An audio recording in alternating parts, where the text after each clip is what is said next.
horta shirkan haddii qoys muxuu ahay xoogaa taladu ka wareerto oo odagu isugu yeeri waayo oo habartu isugu yeeri weyso oo ilmihii inay markaas keligood iswacdaan dantu biddo horta dhib weyn baa meeshaas ka jira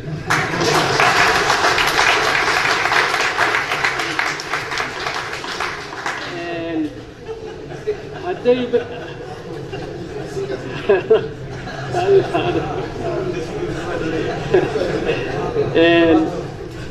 haddii muxuu ahay markay ilmuhu isu yimaadaan oo finally ay isu yimaadaanne habartii odaga xoogaa in welwel galo ayaduna waa mid meesha ku jirta laakiin waxaan idiin sheegaynaa ilmuhu caasi maaha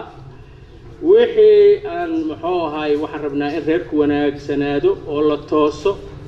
oo taladu fiicnaato wax alla wixii ilmuhu ay yiraahdaan aabaha iyo hooyada u keeni doonaan hadii ilaahay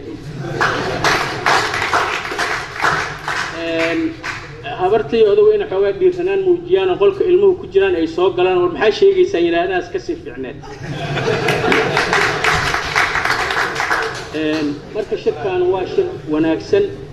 waa shir maxabo waa shir qoys waa shir tala xoogaa naga madmadoobaatay lagu saxaayo waa talo fagaare la keeni doono waxna haddii fagaare la keeni doono oo bannaanka la soo dhigi doono wixii la isu sheegaa hubo waa inta gudaha lagu jiro marka inta gudaha lagu jiro oo aan anagu tashanayno oo ilmuhu iscanaananayo naftooda ilmaha naftooda canaana u dhaxaysa war adaga saas adaa xoolihii ku dheelay ayaa la isleeyahay inta ilmuhu iscanaanayaan hana laga warsugo haddii hadda intaan qolka ku jirana laga soo gaari karin hana laga soo gaaro